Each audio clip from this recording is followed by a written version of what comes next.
पाठ 3 संस्कृतिको नयाँ यात्रा। सुधा त्रिपाठी। बाल्यकालको दशैंको स्मृति मेरो हृदयमा अझसम्म ताजे छ। पूर्वी नेपालको पहाडमा जन्मेकी म मेरो गाउँ झन्डै झन्डै दशैंको एकल संस्कृतिमा जम्थ्यो र त्यसमै रमाउँथ्यो। एक वर्षको दशैं सकिएको 4-5 महिनापछि म अर्को पटकको दशैं कहिले आउला भन्ने जिज्ञासामा हुन्थे। बुबा आमाको झ्याउकिरी कराएको 3 महिनापछि भन्ने उत्तर पाएपछि म झ्याउकिरी कहिले कराउला र दशैं आउला भन्ने सोचमा मग्न हुन्थे। नभन्दै कुनै साँझ झ्याउकिरी पनि कराउँथ्यो। वर्षाले सिङ्गो पहाडलाई छोप्थ्यो। कलकल गर्दै बग्ने झरना र निलो कोशी नदी उर्लन थाल्थ्यो। बिस्तारै यो सेलाउँथ्यो र लेखनाथ पौडेलले भनेझैँ झरी बाढी र हिलो पनि हट्दै गएर शारदीय शोभामा रमाएको धरतीमा दशैं आउँथ्यो। पुर्खाले बनाएको यो प्राकृतिक र सांस्कृतिक समन्वय मलाई अति प्रिय लाग्थ्यो। बाल्यकालको यो मेरो दशैं लुगा, पिङ, मिठो खाना, केरा, कुराउनी, सेलरोटी, मासु चिउरा र अन्य परिकार र दक्षिणा समेत बोकेर आउँथ्यो। वास्तवमा एउटी बालिकाका रूपमा यो मेरो बाल्य यात्राको सुखद प्राप्ति थियो। दशैं र दशैंपछि आउने तिहार मेरा खुसी थिए। यी खुसी मेरा जीवन कला र शैलीसँग जोडिएका थिए। जब म यो नै मेरो संस्कृति हो भनेर बुझ्न थाले त्यस बेलासम्म र अझै पनि यी पर्व मेरो जीवन र मनोविज्ञानमा सदैव रहिरहेकै छन्। जीवन एउटा प्रवाहशील नदी हो। यो सामुद्रिक नाविकहरूको यात्रा जस्तै हो जसलाई हामी निरन्तर दौडाइरहेका हुँदा रहेछौँ। यो मनुष्यको यस्तो गतिशील यात्रा रहेछ जसलाई हामी भोग्न, बुझ्ने, सम्झने र विचार गर्ने गर्दा रहेछौँ। यही यात्राकै सिलसिलामा म दुर्गम भनिएको पहाड छाडेर काठमाडौँ पुगेँ। म प्रकृतिको काखमा रमाउने मान्छे केही समय त सहरमा घुलमिल हुन पनि कठिन भयो। बिस्तारै सहरको गल्ली कोलाहल र भिडभाडसँग परिचित हुन थाले। काठमाडौँको एउटा कन्या विद्यालयमा भर्ना भएर पढ्न थालेपछि मलाई थाहा भयो नेपाल त व्यापक रहेछ। यही व्यापकतामा मैले त्यहाँ मेरा तामाङ, गुरुङ, मगर, लिम्बू, राई, झा, यादव, नेवार आदि साथीहरू पाए। त्यहाँका हामी कोही शरदको दशैं मनाउँथ्यौँ तर कोही भने अर्कै समय र अर्कै दिनलाई दशैं मनाउँथे। कोही बुद्ध पूर्णिमाको कुरा गर्थे, कोही उभौलीको कथा सुनाउँथे, कोही क्रिसमसको गीत गाउँथे, कोही लोसारलाई आफ्नो मूल चाडका रूपमा मनाएको कुरा गर्थे, कोही माघीको परिकार बताउँथे र कोही देउडाको भाका गाउँथे। त्यसपछि म सिङ्गो नेपाल चिन्न सक्ने भए र म महाकाली र मेचीको सिङ्गो परिवेशमा नव संस्कृतिको अनुभव गर्न थाले। भिन्न धर्म, भिन्न संस्कृति, भिन्न पहिरन, भिन्न पहिचान। मलाई बल्ल थाहा भयो नेपाली जीवन त यी विविधता र विभिन्नताको सुन्दर साङ्लो पो रहेछ। नेपाल त मेचीदेखि महाकाली र उत्तर हिमालयदेखि दक्षिण तराई मधेससम्मको उदात्त चेतना र भावमा फैलेको रहेछ। यही विद्यालय जीवन हो जहाँ मैले काठमाडौँको नेवार संस्कृति, मुस्ताङको थकाली संस्कृति, पूर्वको किरा संस्कृति बुझे। उत्तरको शेर्पा संस्कृति, तराई मधेसको मधेसी संस्कृति, पश्चिमको मगर र थारू संस्कृति बुझे। दार्चुला कर्णाली हुँदै काठमाडौँ उपत्यकाको कञ्चनजङ्घाको काखसम्मको संस्कृति र कलासँग परिचित हुने अवसर प्राप्त गरे। नेपालको लामो इतिहास र सभ्यताले निर्माण गरेका यी साझा संस्कृति मेरै संस्कृति थिए, मेरै देशका सम्पत्ति थिए र मेरा ती सबै मित्रहरू एकै फुलबारीका साझा फुलहरू थिए। म पनि त्यही फुलबारीकी एउटी बिरुवा थिए र साझा बनेर फुल्ने र फक्रने तर्खरमा थिए। मनुष्य जीवनको सार्थकता भन्नु नै चेतना हो।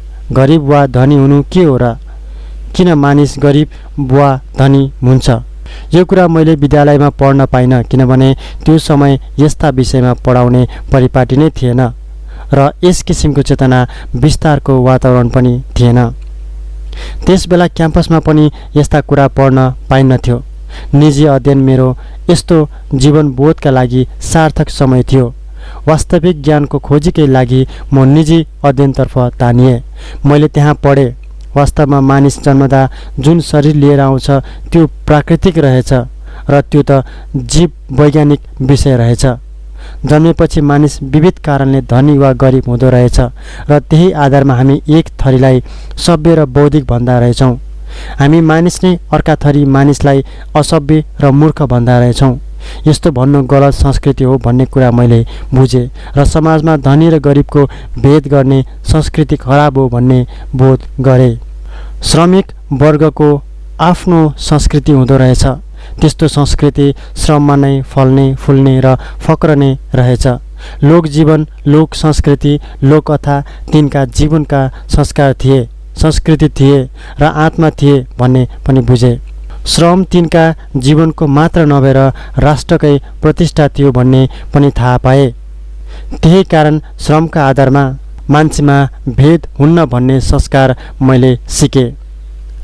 मैले श्रम गर्ने कुरा त महत्त्वपूर्ण संस्कृति रहेछ भन्ने बुझेँ र आज विश्वमा श्रम, सिप र जागरले नै मान्छेले प्रगति गरेको रहेछ भन्ने पनि थाहा पाएँ।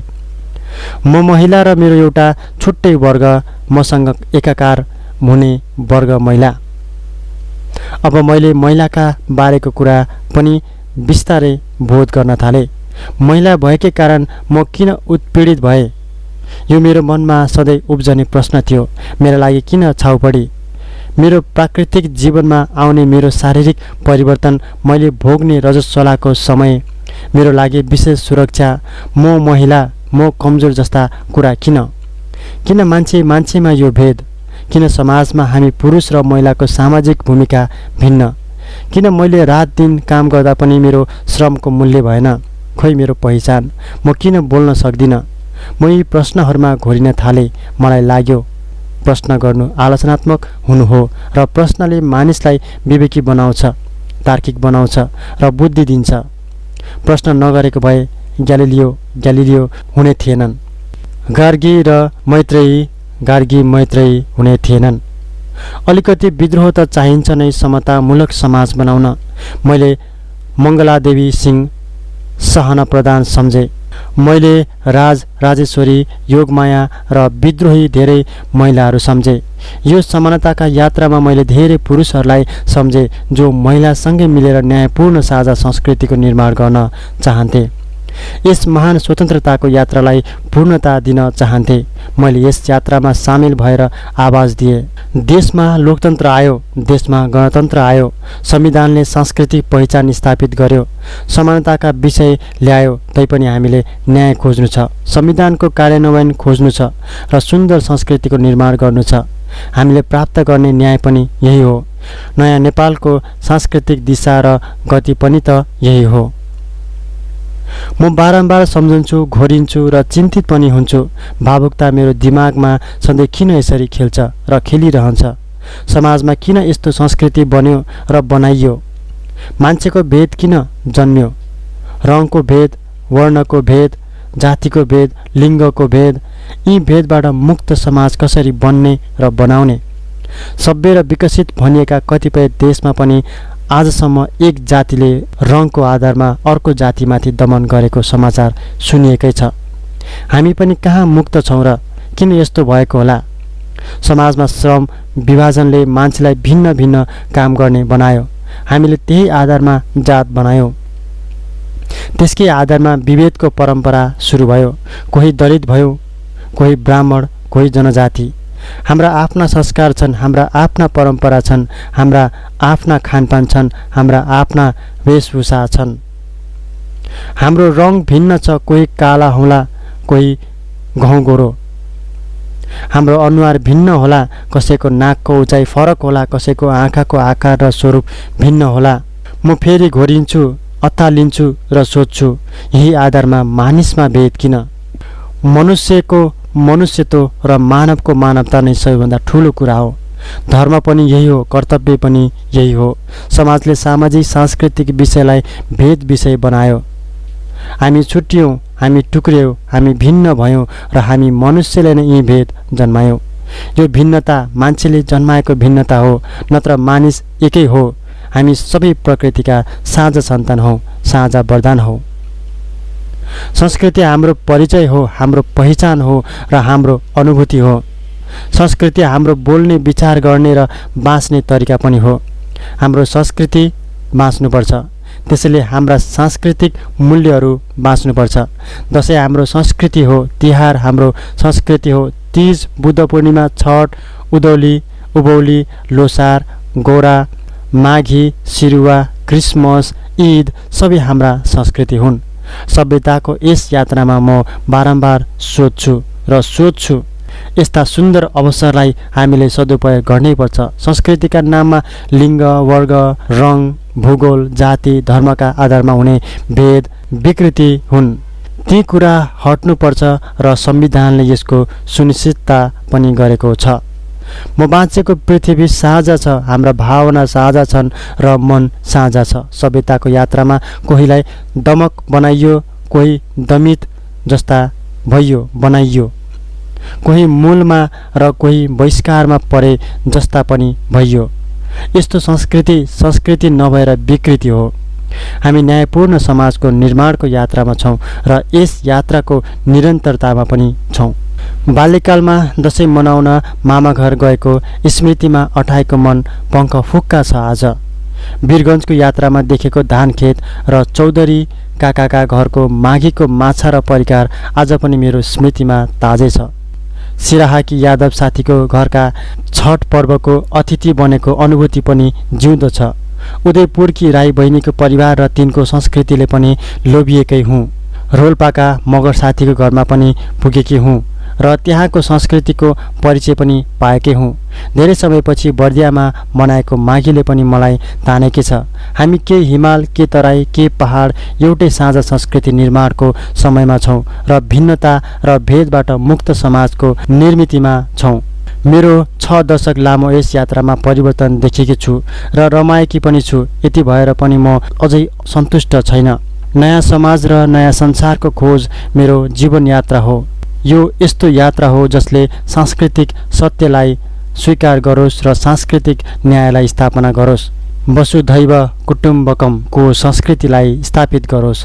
एउटा उज्यालो बाटाको यो यात्रा निरन्तर र अविचलित गतिमा अघि बढिरहोस्। म त यस यात्राकी साक्षी मात्रै हुँ। अबको नयाँ पुस्ताले नयाँ बाटो बनाओस्। नयाँ पुस्ता एउटा नयाँ उज्यालो हो र तिनका आँखामा मैले देखेको उज्यालो